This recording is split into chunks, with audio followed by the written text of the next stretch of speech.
Hello, and welcome to the final day of the 6-5 Summit. I'm Shelley Kramer, one of the founding partners of Futurum Research, and on behalf of my team at Futurum and the team at Moor Insights and Strategy, we are glad to have you here. In this keynote conversation, Futurum's Daniel Newman is joined by Splunk CEO and President Doug Merritt. And our conversation today is going to focus on an ethical approach to AI and why companies should build ethical responsibilities into job descriptions. They're also going to talk about what the future looks like in a data-driven world. This is going to be a fascinating conversation.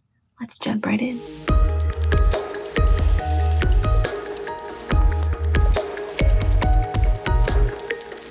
Doug Merritt, welcome back to the 6-5 Summit 2021 second edition. It is super exciting to have you here. Again, one of the inaugural year one 6-5 Summit original OG keynotes. It's good to have you back.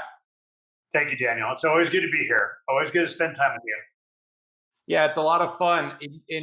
I'm really glad that you could be here to help take the event home. If you remember last year, it was like a day and a half, your session, along with Lisa Sue, who kicked off our day yesterday.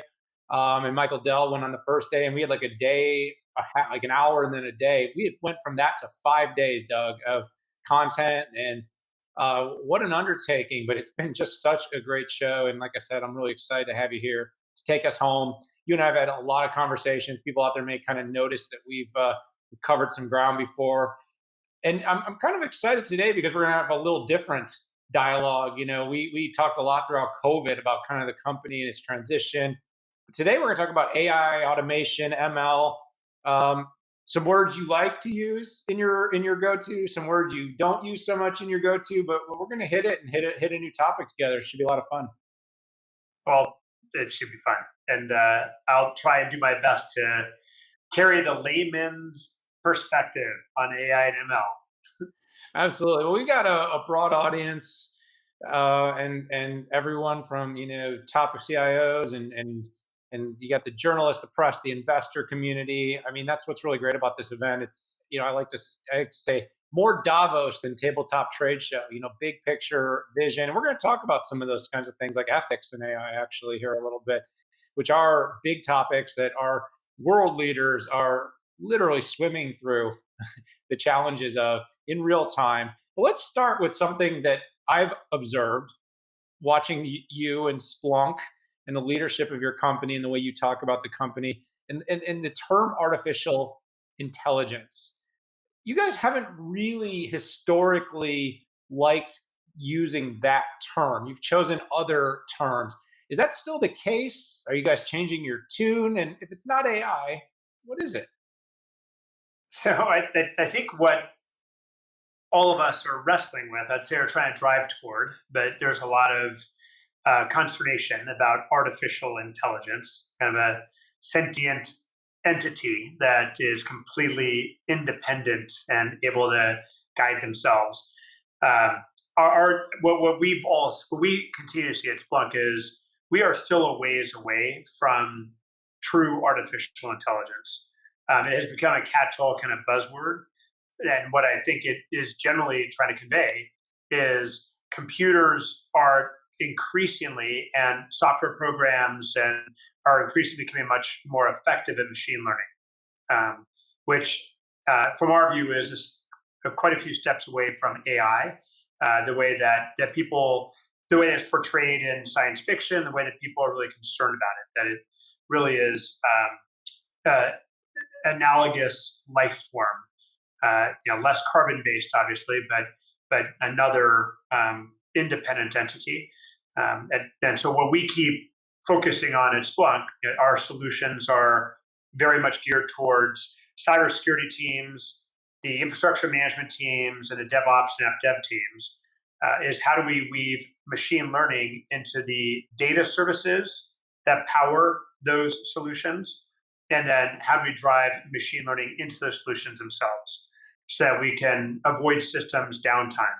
And I think ML has been very effective at helping us with that, or detect patterns that might portend some type of negative event, insider threat or malware or some external entity trying to breach systems and do something malicious. And I think machine learning is absolutely an imperative. It's really, really important to allow us all, as we continue to try and drive a more digitized and software-driven landscape to complement our physical lives. I think ML is really important to help that digitization. Yeah, I think the challenge for a lot of us is we over prescribe what AI actually does, and we under prescribe the value that things like ML and applied analytics are doing, right? So we basically call things AI that really are more applied analytics or ML, uh, natural language processing, the ability to do quick conversions, the ability to put a filter and optimize or improve, create echo cancellation in real time, something we doing these events have to think about. But those really are. It's looking at a set of data. It's looking at the disruption in that data set and saying, okay, let's apply some sort of compute aid to that, to an algorithm, or to a framework, and let's make it more useful. And I think we're going to kind of have this curve. It's like this curve where things like you're starting to hear software that writes software. Well, we're sort of in this pivot, right, from where AI really, like the training aspects of AI is pretty real. So when you talk about some of our friends from our semiconductor day, building GPUs that are training for image recognition, like being able to use compute power to look at 1 million images in a day and be able to learn something. But that whole inferencing part that a lot of us think like we're getting served an ad, and that's because of AI, or that you're getting an alert from a security standpoint, and that's AI. But really, it was more of a model that was created by a security analyst that understood that they were looking for certain anomalies. You kind of have all these things, but I have to imagine you kind of agree. We're over prescribing AI and under prescribing the power of data and analytics. Yeah, for sure right now. Just a reality basis. Now the interesting topics and trends and debates that we're going through on how are we going to deal with AI as it emerges, and what kind of guardrails we want to put around it, and regulation, and do we even want to go there? And like, those are really important discussions for us to be having now, because we will get there. We absolutely will get there, and it's hard to put a genie back in the bottle, as we've seen with all advancements. Once you split the atom, you've split the atom, and you've now got the power that comes with that. So we've got to be aware of where AI can eventually land and potentially disrupt and take us. And we won't fully know until we get there. So I agree with the energy that people are spending to try and get more clear on what that future would look like and how we want it to evolve. And it's good architecture. People don't. You're not going to go to a store and say, "Can I get the new phone with the coolest applied analytics software tools?" It's like, give me the one with the AI. I mean, so it does help from a standpoint of there's an elegance and simplicity. And I like that you brought up the ethics thing. I'm just going to give you a heads up. I'm going to come back to that. So hold that thought. We're going to talk about the ethics and sort of the whole ethos of where this evolves, how it evolves, and who makes those decisions. But let's take just a quick step back, okay? You and I have now brought up a pretty big puzzle, and that's that there is a enormous amount of data, and that enormous amount of data is an enabler, right? It is sort of setting the stage for that future of AI. And it's setting the stage for the future of all these other things we mentioned: applied analytics and ML and big data. What does all of this really mean for an organization and its ambitions to digitally transform? Where most organizations are today, and if I just go back to the immediate practical focus areas that Splunk has, is most organizations are not digitized. They're still very, very early in that digitization realm. And we saw that with the pandemic. Basic processes around customer interaction for many, many organizations, the vast majority of organizations, still were not yet fully online. And if they were online, were not crafted in a way that they could be agile and constantly adjusting to meet expectations and needs of the constituencies, whether it's customers, employees, investors, partners, etc. So we all have a long way to go to get our organizations to be much more effectively digitized. And from a Splunk perspective, our focus on how do we help the application development teams and DevOps teams, especially now that where most of them are coding brand new applications in a fully native cloud environment. How do we help them do that work more quickly, more effectively, with higher capability and efficacy? And as those applications are launched, how do we make sure that the infrastructure is optimized to support what you're trying to get done? That the lag time between customer request and response is optimized, let's say. And then how we wrap all that capability with as much cyber resiliency as possible. I view the work that we have been doing, along with others in the industry, as the really critical architectural blueprints to allow us to be more digitized. And as we get more and more digitized, then you obviously also get more opportunity as far as volumes of data and to wade further into the coming AI zone. So we're still, while all of us get really excited about how quickly these trends are happening, they usually happen much more slowly than people thought, and then happen like any other exponential curve, then happen really, really rapidly, almost seemingly overnight. But it was decades of work to lay the infrastructure, the capabilities, so you can get that inflection and tipping point.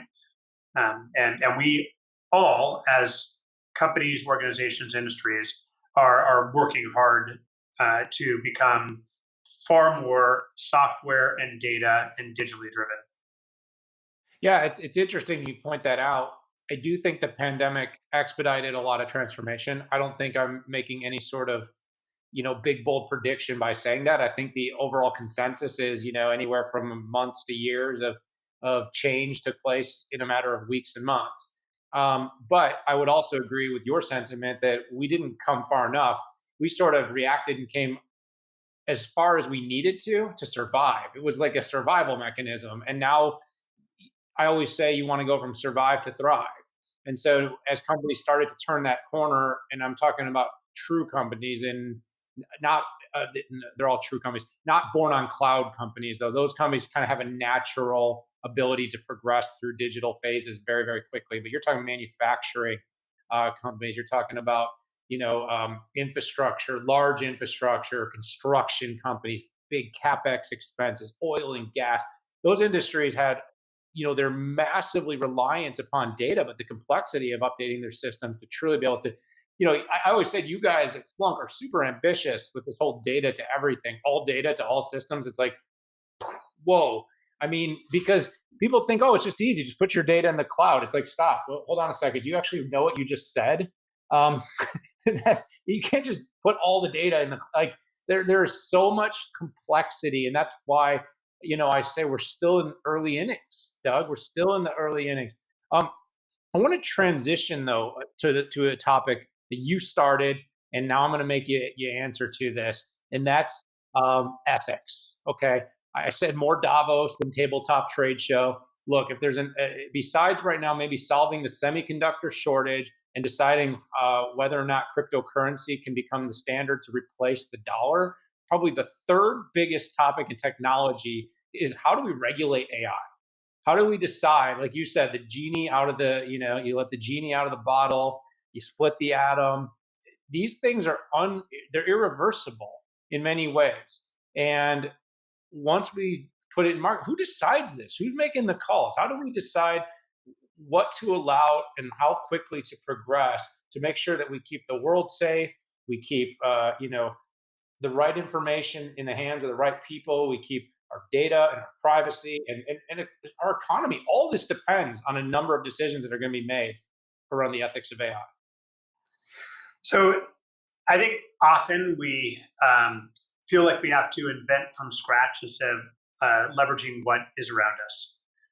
When we think about what is machine learning trying to do, it's trying to gather massive amounts of data, sort through it, and then highlight decisions that need to be made and or make those decisions, which is the work of humans every single day, which is why we have so many regulations and legislative constructs and social mores and ethics that exist as part of society. And machine learning is no different. Like you just talked about the chip shortage. Someone has got to make a decision with a shortage of chips on where do chips go to? Who are they going to be shipped to first, second, and third when there's limited supply? Whether that is a machine programmed by a human making that decision set, or whether it's a set of humans, it's the same issue, which is what ethics do you use? Is it more important to ship semiconductors to healthcare manufacturers? They've got mission critical devices to save someone life that they're trying to push forward, or to auto manufacturers, or to endpoint device folks. And machine learning literally is just trying to replicate that decision-making and framework process that human beings have. There are a lot of, ethics are super slippery. There are no universal ethics that I can find across all societies, all religions, there is a little bit of what does a society value, and that's not going to be necessarily agreed upon country to country or region to region or religion to religion. And then they're all outgrowths of the human decision making that already is in place. Well, Doug, you look at like some of the reversals that have gone on with machine vision. There's a perfect example of the application of an AI capability with facial recognition, and we've seen how society saw value from from security. People value feeling safe, but at the same time, now we're having a counter balance in society around privacy and the fact that you can't look, leaving your house. We've got, whether it's your Ring doorbells that are up and down the street, it's the average traffic cams, it's the surveillance that goes on in grocery, it's now at the airport, walking down a street, your smart city, smart government. We are literally creating data at a exponential rate, just living, meaning, and then of course our devices, right? Our devices are are massive supercomputers with listening capabilities in our pockets all day. So that, for instance, though, like you said, I love that you kind of said you can't tie it all together because the world is too disparate. They're too different. Values are different. Morals are different. Ideology is different. But at the same time, like that's a perfect example of where we've made progress and then kind of had to try to put the genie back in the bottle, but we really haven't because we still have all the data.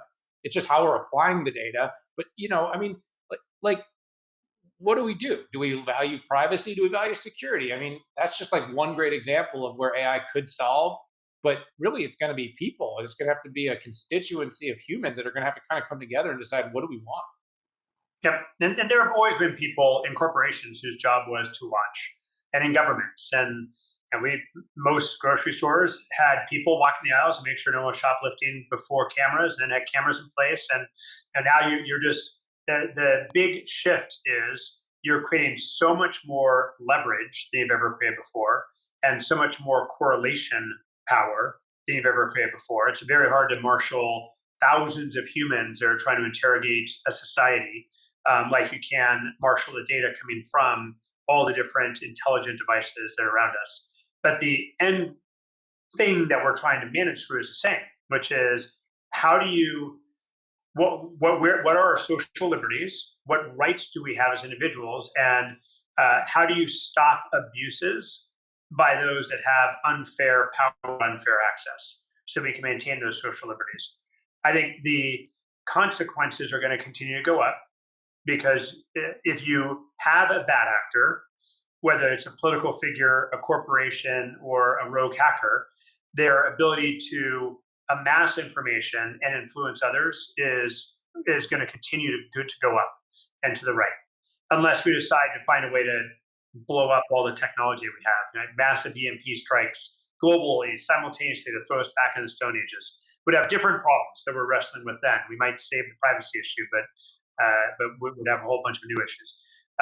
So as long as we keep moving forward, again, frameworks exist that we've all fought for over hundreds and thousands of years of what are the rights of citizens, what are the rights of entities around those citizens, how do you balance, how do you create transparency and ultimately accountability. And I just think that the intensity around that is going to go up year over year because of the increasing power that potentially is being thrust in the hands of a few. And I would suggest that you and I would agree that data is a protagonist in the equation of getting and helping us come to a better circumstance and a better set of situations around how AI is applied in society. So, I mean, the whole point is data becomes the foundation of being able to get greater consensus, to be able to build a more unity in the way future technologies are rolled out to provide value. I've said historically, no one ever complains about too much value in the technology. No one ever complains about an advertisement that's too perfectly placed at the right moment in their path. No one complains when the camera that is placed in a very specific part of their neighborhood catches a thief or a vandal and helps them bring them to justice. So I'm saying there's a lot of ways that data actually can apply and create a much better, much safer, much more valuable and enjoyable life in society. And I think that's really the underpinnings of what a lot of what you're trying to do. So let's have you take that home. Let's have you take that home. I've got a few minutes with you. First of all, thanks again for spending the time with me here. I realize you're the keynote. I wanted to ask you all the hard questions. So you're supposed to solve society's biggest challenges with the ethics of AI, and we're supposed to do it in 25 minutes at the 6.5 Summit. I figured that way this event would have a very long shelf life if we're able to accomplish this. But in all seriousness, all right, let's get back to Splunk. With all this in mind, where are you going to head next? Okay, observability, you've moved to the cloud, you've changed your kind of recurring revenue models, you've continually made acquisitions. You just acquired a company a few weeks ago. I wrote about a company, TrueStar. So it's the security ops, but you've been making IT ops investment. I mean, you're investing in growth, scale, changing business models. Where does this all go?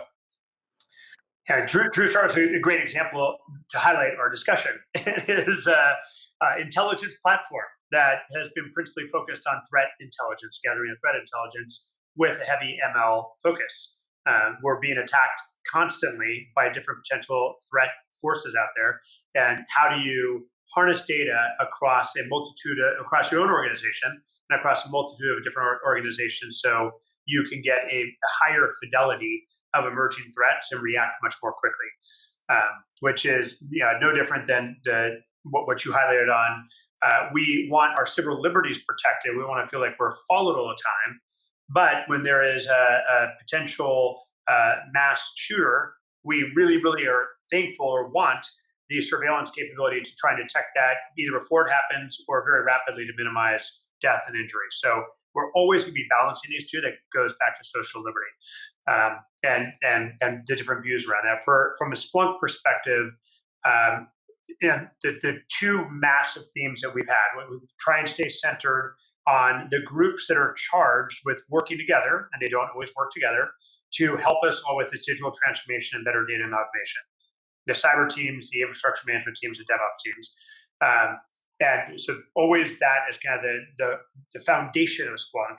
Getting to cloud was beyond critical for our customers so that we could get much higher insight and fidelity on usage patterns and on potential opportunities for improvement. That can't happen when things are happening behind a firewall, that you cannot begin to correlate across thousands or tens of thousands of customers, and much stronger infusion of machine learning, so that we have much better sense respond systems to help the humans do their work. All that effort, and we're still early in the cycle of really arming the cyber teams, the infrastructure management, data center management teams, the DevOps and AppDev teams with everything they need, ultimately leads to you now have got petabytes or zettabytes or exabytes of data flowing across data services and data frameworks to serve those groups. What else can you do with that data? I think the next big act for Splunk over the next 3 to 5 years is continuing to harness the ecosystem that has deep understanding and insight on HR optimization, finance optimization, sales optimization, marketing optimization, so they can take advantage of that data effectively to continue to drive organizations forward. With your example of, hey there, I'm in the middle of an interview. I love you too. I love you too. I'll be out in 2 seconds. Thank you.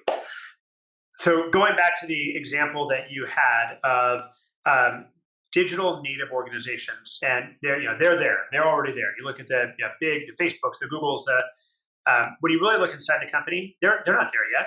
There is very little automation to understand employee sentiment and whether you're at risk of losing an individual. It's all possible. Now, all of us are interfacing with systems in a company every single day. But when you look to these different departments and the different industries and functions, as you're gathering all this data, there's going to be huge opportunity to drive further optimization above and beyond just getting to a effective digital posture, so that you can compete more effectively and serve your customers. So a lot of runway for Splunk and companies like Splunk to continue to serve the constituencies that they primarily target, but then leverage the data that's being gathered to expand beyond those initial constituencies.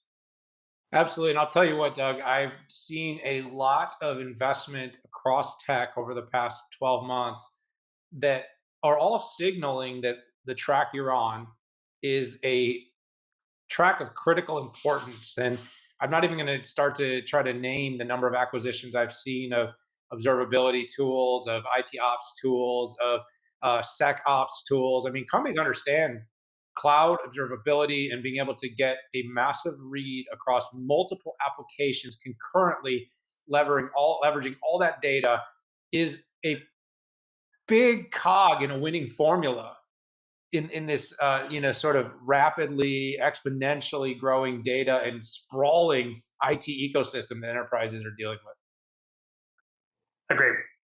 Agreed. I'll keep it simple there, Doug. Well, listen, I want to say thank you so much. We've come to the end of our time now. It's been amazing having you back to back for keynote appearances here at the 6.5 Summit. Doug Merritt, CEO and President of Splunk. Doug, we'll have to have you back again soon. Thank you, Daniel. I'm looking forward to it. Keep up the great work. Everyone out there, stick with us for the rest of this day. We've got a number of tremendous speakers that are going to help us bring home this year's 6.5 Summit. But remember, all these sessions are on demand. So whether you only caught part of this one with Doug or any of our sessions since Monday, please feel free, click, watch, share, join us. We love having you here. We'll see you later.